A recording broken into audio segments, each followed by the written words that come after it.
Hello guys, I am Anuj Roy and I believe in learning out. आज इस video में हम प्रीवियस ईयर्स के क्वेश्चन आंसर्स करेंगे। होप आप लोगों के लिए यह वीडियो हेल्पफुल रहेगी।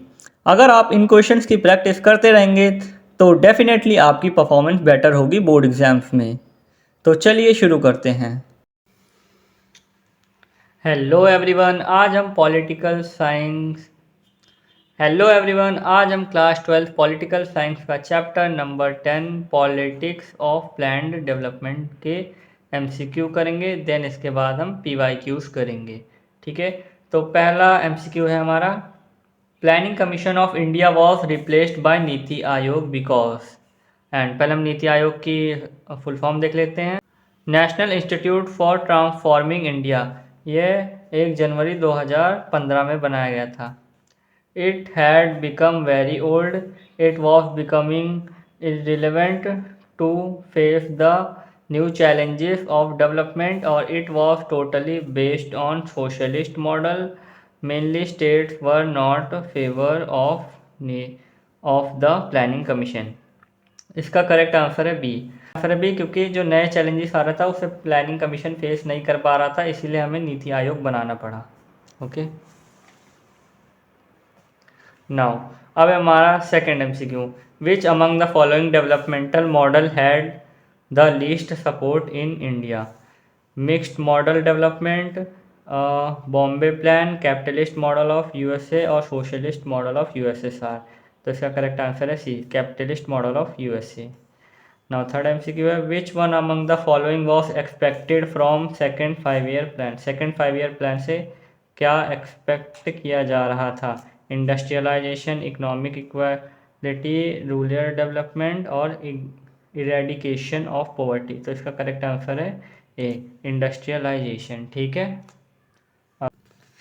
ना अब हमारा fourth MCQ, what is primary role of NITI Aayog. NITI Aayog का प्राइमरी रोल क्या था? To implement government policies at the state level, नहीं। To act as a policy think tank for strategic and technical advice, सी।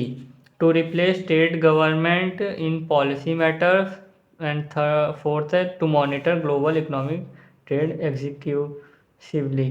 तो इसका करेक्ट आंसर है B, to act as a think tank for strategic and technical advice. Think tank मतलब कोई group of experts, मतलब एक group of experts को बुलाएंगे जो फाइनेंशियली या फिर किसी भी फील्ड में बहुत ज़्यादा एक्सपर्ट हो और उनकी एडवाइस देंगे कि अपनी इकोनॉमी को कैसे आगे बढ़ाएं। ठीक है, नाउ अब हमारा fifth MCQ, how is the structure of NITI आयोग ऑर्गेनाइज। नीति आयोग का स्ट्रक्चर कैसे ऑर्गेनाइज था? Only full time members are part of body. It is led by vice chairperson, CEO, member and appointed by PM. It comprises solely regional council and private consultant. And fourth हमारा, to operate without involvement from union ministries। तो इसका हमारा correct answer है B. इसमें काफ़ी सारे members थे, जैसे कि vice chairperson, CEO, member appointed by PM, ये सारे पीएम के द्वारा अपॉइंट किए जाते थे और यही इसका स्ट्रक्चर था नीति आयोग का। अब हमारा है sixth MCQ, what was the main focus of the second 5 year plan. Agricultural development, heavy industrialisation, infrastructure in rural area and promotion of private enterprises. तो इसका करेक्ट आंसर है बी, हैवी इंडस्ट्रियलाइजेशन। ठीक है, नाउ अब है हमारा seventh MCQ, what resolution was passed at the Congress session. Congress session में कौन सा रिजोल्यूशन पास हुआ था? A, emphasis on rural development, B, goal of creating socialist pattern of society, C, promotion of free trade policies और D, abandonment of public sector industries. तो इसका correct answer है सी। तो कांग्रेस सेशन में ये हुआ था कि क्रिएट करेंगे सोशलिस्ट पैटर्न, यानी कि इगैलिटेरियन सोसाइटी होगी और वेल्थ गैप को कम करेंगे, यानी कि पुअर और रिच में जो गैप है वो फिर कम करेंगे।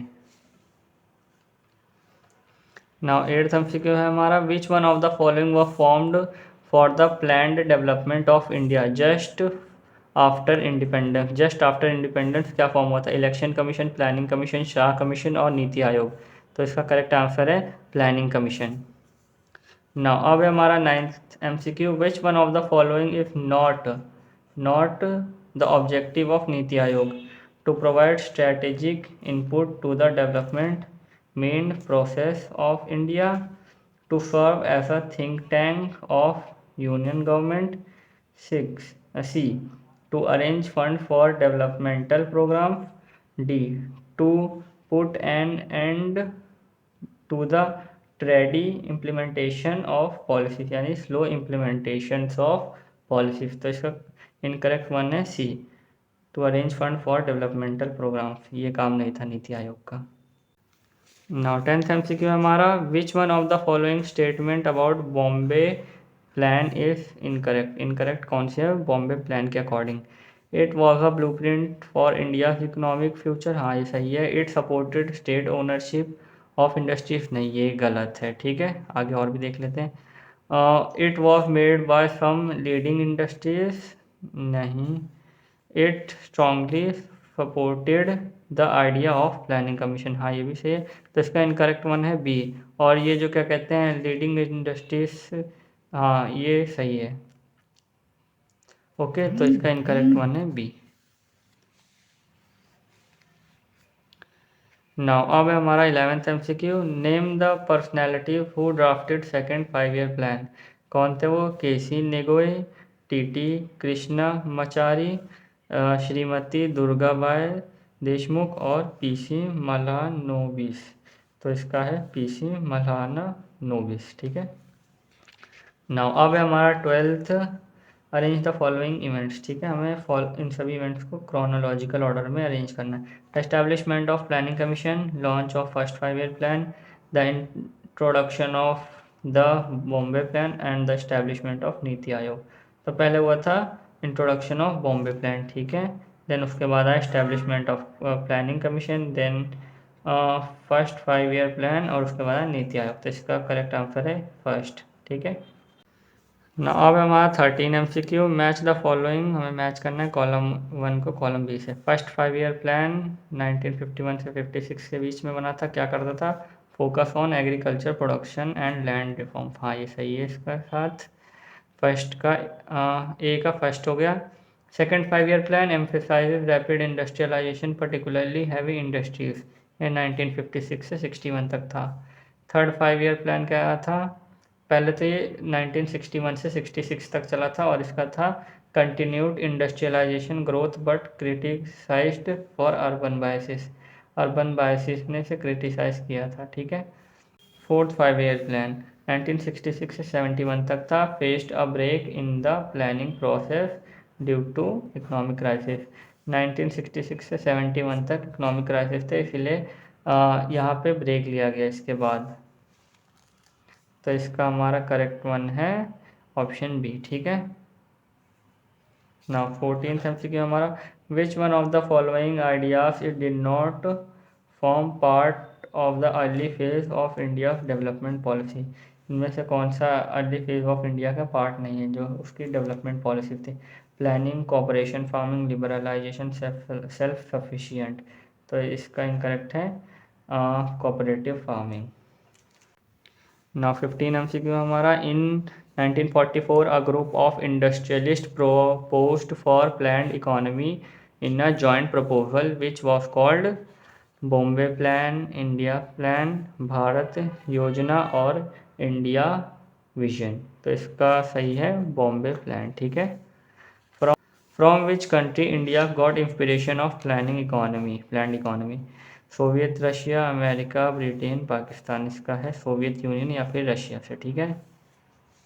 नाउ विच ऑफ, अब हमारा 17th MCQ, which of the following an advantage of making 5 year plans? ठीक है। Can prepared easily, can be modified easily, no priorities if needed, government can make long term interventions in the economy, इससे उन्हें help मिलती है। तो इसका हमारा है डी। NDC वॉज इस्टेब्लिश यानी नेशनल डेवलपमेंट काउंसिल कब हुई थी? अगस्त 6, 1952 में। ठीक है, इसके बारे में भी अब आगे बात होगी। तो अब हम थोड़े से अवर्शन और रीजनिंग के क्वेश्चन कर लेते हैं। ये हमारे अवर्शन और रीजन के स्टेटमेंट्स है। ए है हमारा, both A and R are true and R is correct explanation of A. And option B, both are true but R is not correct explanation of A. And C, assertion is true but reason is false. And option D, aversion is false but reason is true. The first 5-year plan addressed mainly agrarian sector including investment in dams and irrigation. The focus on agriculture in first 5-year plan was to increase industrialization, production and promote urbanization. तो इसका ए सही है लेकिन are गलत है, तो इसका हो जाएगा सी। ठीक है। नाउ सेकंड हमारा अवर्शन और रीजनिंग का क्वेश्चन है। The fourth 5-year plan was due to started in 1966 but the government decided to take a plan holiday. ठीक है।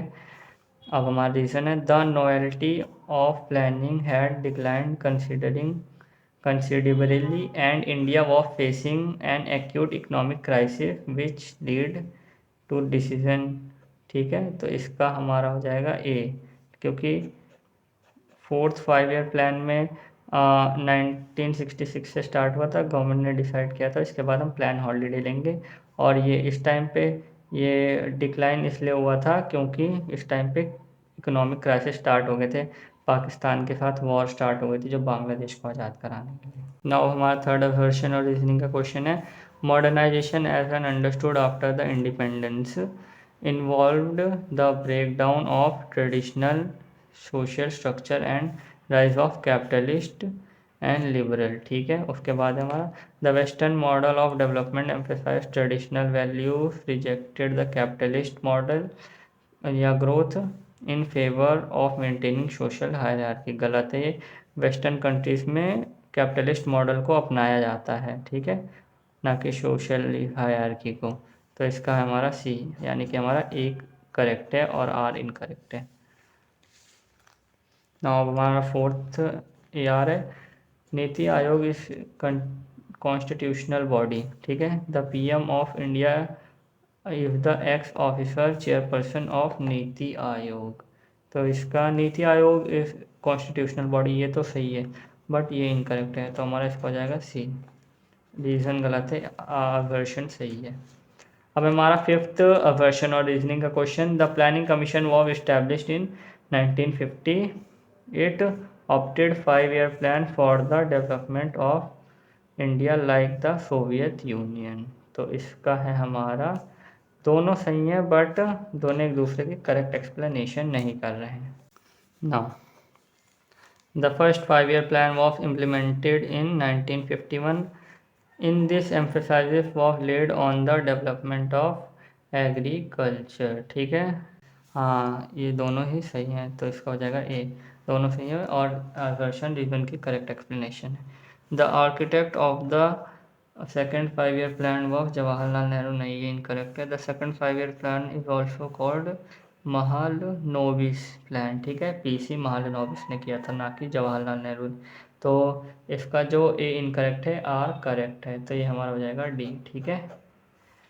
नाउ अब है हमारा एट्थ या, the annual plan was implemented from 1966 to 69। ठीक है, एनुअल प्लान इस टाइम पे हुआ था।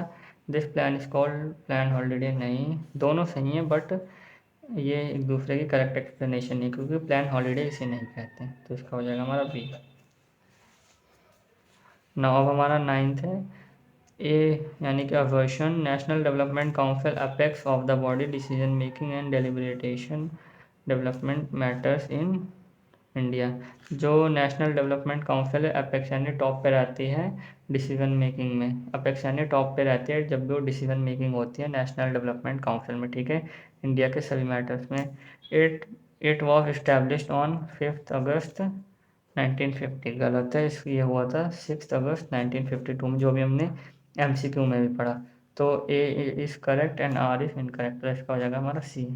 अब हमारा 10th और लास्ट वर्शन और रीजनिंग का क्वेश्चन है, the national council promotes common economic policies in all important sectors, focus on balanced and rapid development in all part of the countries.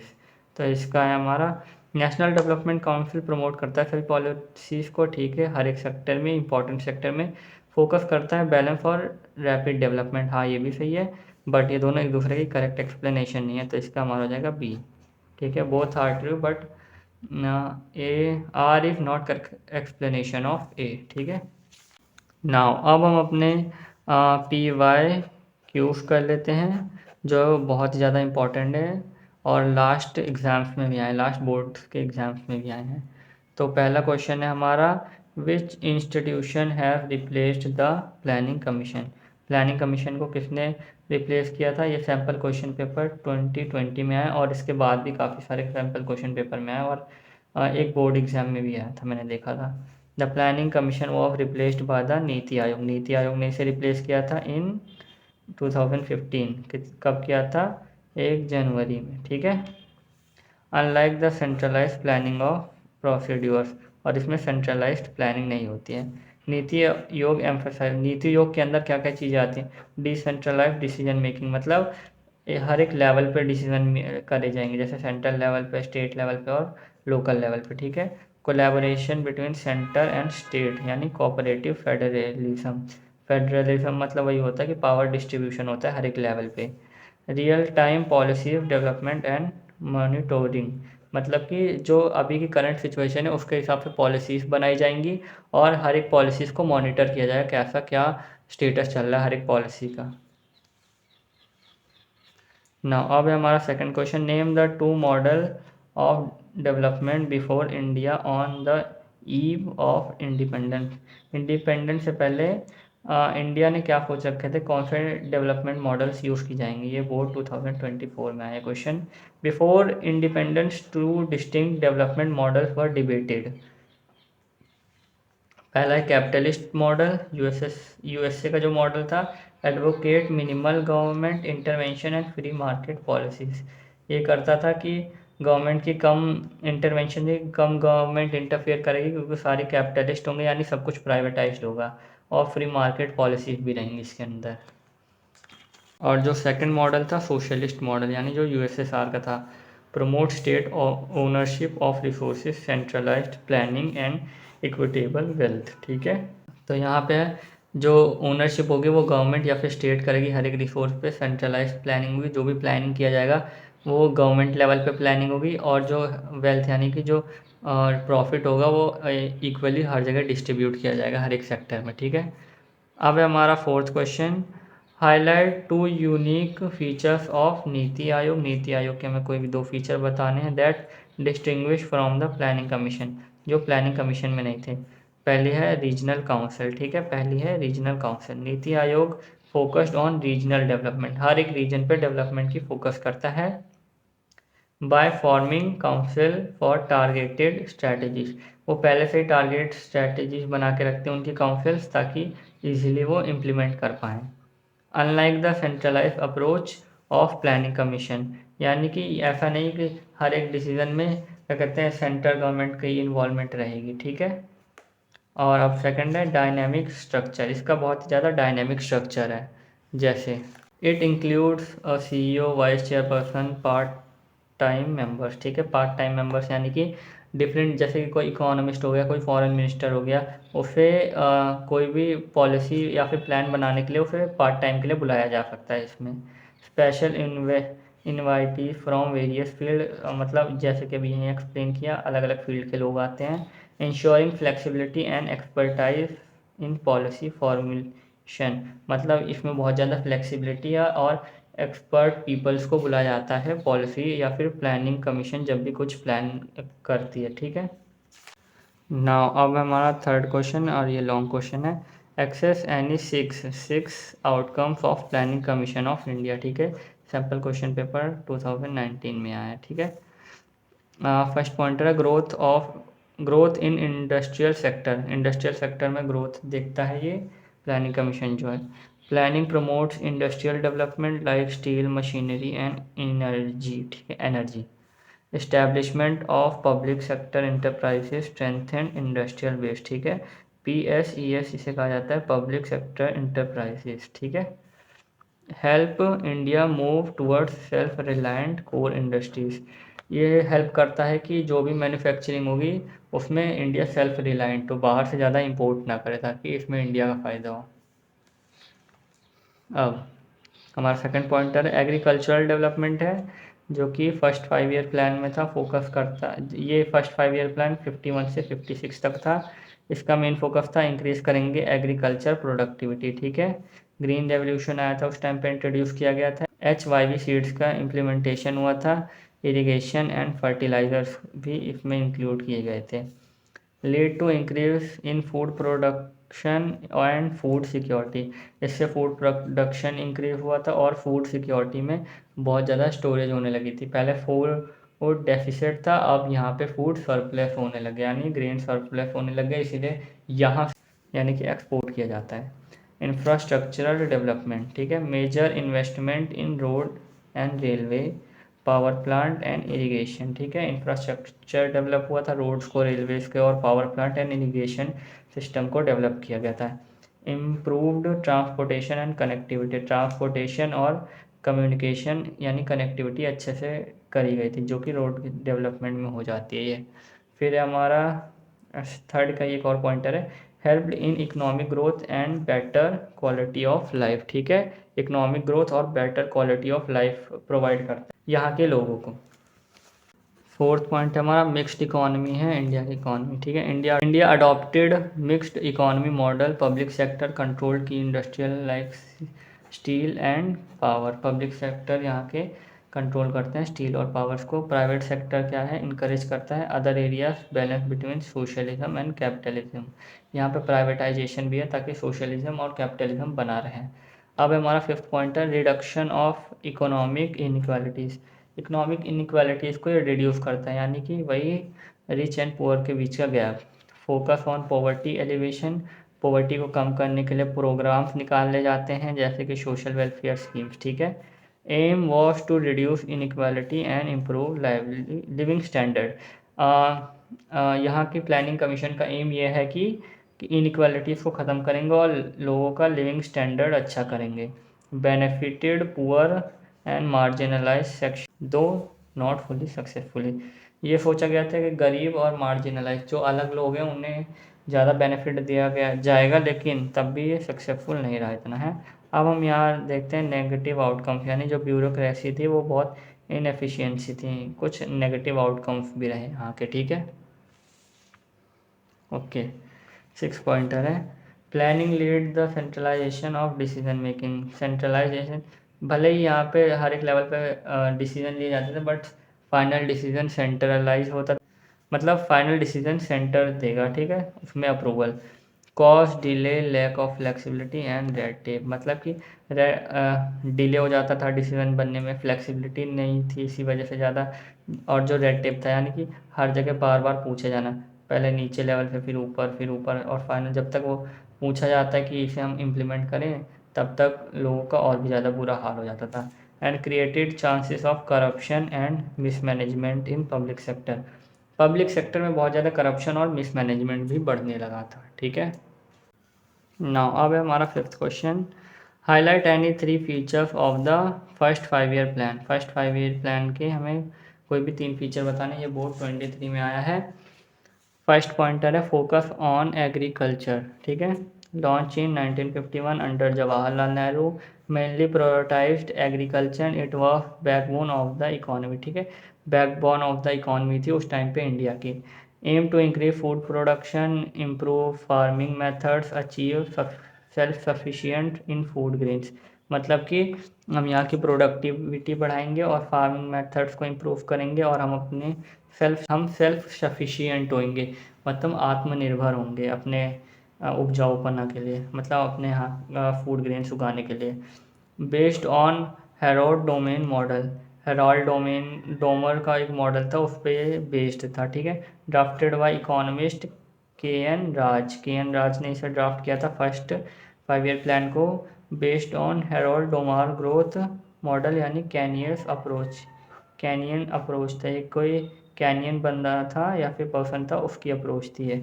Emphasise saving investment and promote economic growth and raise economic level national income, ठीक है, ताकि यहाँ पे saving हो, investment हो, हमारी economy की growth होती रहे और नेशनल लेवल पे इनकम बढ़ती रहे। अब हमारा थर्ड पॉइंट है, ओके, अब हमारा थर्ड पॉइंट है limited industrial development, primary focus remained on agriculture not heavy industries. इस टाइम पे प्राइमरी फोकस था एग्रीकल्चर पे। Some attention give small scale industries, कुछ लोग स्मॉल स्केल इंडस्ट्रीज को अटेंशन देते थे। Objective was to build a strong agriculture base before future industrialisation. पहले सोच रखा था कि एग्रीकल्चर का बेस अच्छा बना देंगे, फिर हम उसके बाद इंडस्ट्रियल सेक्टर में जाएंगे, ठीक है। नाउ अब हमारा sixth question, according to the guidelines of the second 5 year plan, ठीक है, how did the government try to protect domestic industry, domestic industries को कैसे प्रोटेक्ट किया था गवर्नमेंट ने सेकेंड 5 ईयर प्लान के टाइम पे। Focus on rapid industrialisation, rapid industrialisation पे फोकस किया था। Aim to develop industries quickly specially in public sectors, मतलब हम इंडस्ट्रीज ज़्यादा जल्दी ग्रो करेंगे, ठीक है। दूसरा पॉइंट है रिड्यूस डिपेंडेंस ऑन इम्पोर्ट, हम ज़्यादा इम्पोर्ट नहीं करेंगे, ठीक है, हम खुद ही बनाएंगे, सेल्फ रिलायंट बनेंगे। The goal was to make economy more self reliant and less dependent on foreign goods, foreign goods पे ज़्यादा डिपेंडेंट नहीं रहेंगे। अब थर्ड पॉइंट है high tariff on imports, high tariff कर दिया इम्पोर्ट्स पे ताकि इम्पोर्ट्स कम करें अब लोग। The government impose high tariff duties to protect Indian industry from foreign competition, ताकि फॉरेनर्स का कंपटीशन कम कर सके, इसलिए यहाँ पे टैक्सेशन ज़्यादा कर दिया। जब कोई यहाँ पे इंपोर्ट करेगा तो उस पर टैक्स ज़्यादा उसे पे करना पड़ेगा, ठीक है। नाउ अब हमारा फोर्थ पॉइंट प्रोटेक्शनिस्ट पॉलिसीज़, कुछ प्रोटेक्शनिस्ट पॉलिसीज़ हमने अपनाई थी। This measures created a protected market, markets को प्रोटेक्ट करने लगे। Allowing domestic industries to grow without pressure, ताकि डोमेस्टिक इंडस्ट्रीज जो थी अच्छे से ग्रो कर पाए बिना किसी प्रेशर के, और चीपर फॉरेन प्रोडक्ट, और फॉरेन प्रोडक्ट्स को इसीलिए उन्हें चीपर करना पड़ा, कम करना पड़ा उनके प्राइसेस को। ना अब हमारा फिफ्थ पॉइंटर है development of heavy industries, the government invested in steel, electricity, machinery through public sector and enterprises. Public sector में जो गवर्नमेंट ने स्टील, इलेक्ट्रिसिटी और मशीनरी में भी इन्वेस्ट करना स्टार्ट कर दिया, ठीक है। अब हमारा सिक्स्थ पॉइंटर है इंफ्रास्ट्रक्चरल डेवलपमेंट, ठीक है, इन्वेस्टमेंट इन की sectors provide essential infrastructure for industrial growth, investment किया गया कोई कुछ मेजर सेक्टर्स में जिससे यहाँ का इंफ्रास्ट्रक्चर और इंडस्ट्रियल ग्रोथ हो पाई, ठीक है, समझा। ये हमारा सिक्स्थ पॉइंट था। अब हमारा seventh question, how did Congress party's resolution at the Avadi session influence the objective of the second 5 year plan, ठीक है, सेकेंड 5 ईयर के टाइम पे आबादी सेशन लिया गया, उसके क्या ऑब्जेक्टिव थे, ठीक है। 1955 में आबादी session Congress adopted goal of a socialist pattern of society, it guided the second 5 year plan policies. हाँ, इस टाइम ये पहले एक्सप्लेन कर देता हूँ। जो कांग्रेस था उसका गोल ये था कि सोशलिस्ट पैटर्न के हिसाब से अपनी सोसाइटी को बढ़ाएंगे आगे, ठीक है, और ये सेकेंड 5 ईयर पॉलिसी के टाइम पे आया था सेकेंड 5 ईयर प्लान में। The plan focus on rapid industrialisation, ये प्लान फोकस करता था इंडस्ट्रियलाइजेशन जल्दी हो, ठीक है, फास्ट ग्रोइंग हो। और फिर है emphasise on public sector growth, public sector growth पे ज़्यादा एम्फेसाइज करता था, जो इंडस्ट्रियल ग्रोथ होगी वो पब्लिक सेक्टर में होगी। Focus on heavy industries like steel, electricity and machinery, हमने पहले भी पढ़ा। Aim of state control fair and distribution of resources, इसका एम ये था कि स्टेट कंट्रोल होगा, यानी कि कोई प्राइवेट कंपनी कंट्रोल नहीं करेगी, जो आज के टाइम वैसे हो रहा है, प्राइवेट कंपनीज कंट्रोल नहीं करेंगी, यानी गवर्नमेंट के अंडर आएगी, और फेयर डिस्ट्रीब्यूशन होगा, जो भी रिसोर्सेज होंगे वो इक्वली डिस्ट्रीब्यूट करे जाएंगे ताकि इक्वल ग्रोथ हो पाए हर एक सेक्टर में।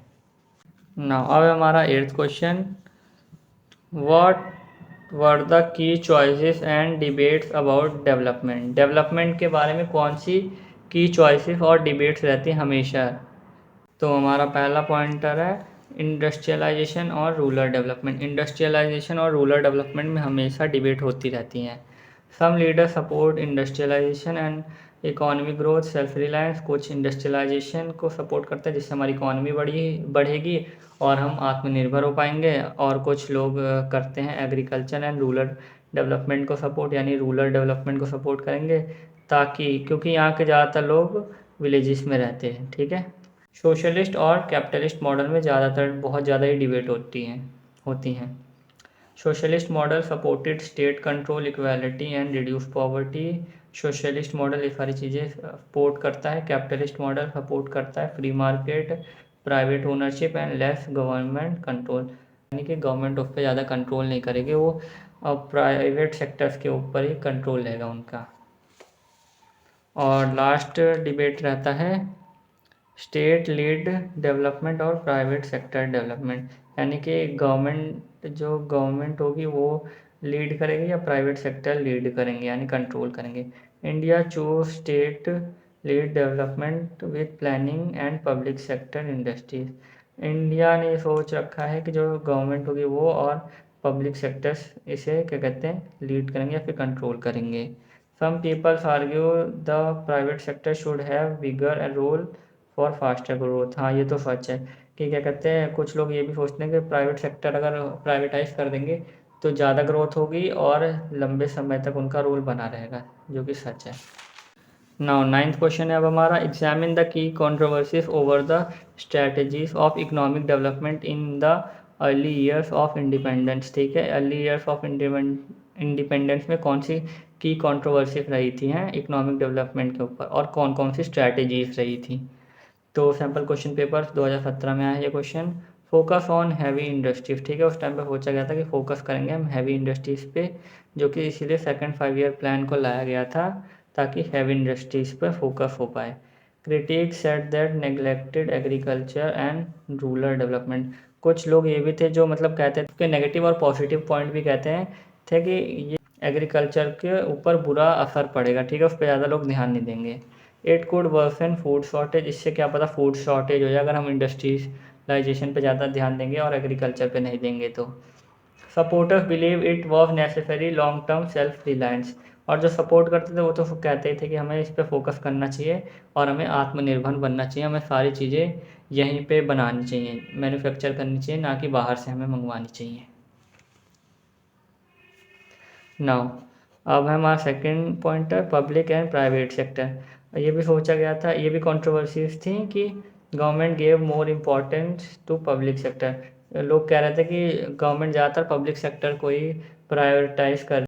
की industries like steel, energy, transport वर अंडर स्टेट कंट्रोल, यानी गवर्नमेंट कंट्रोल करती थी स्टील, एनर्जी एंड ट्रांसपोर्ट को।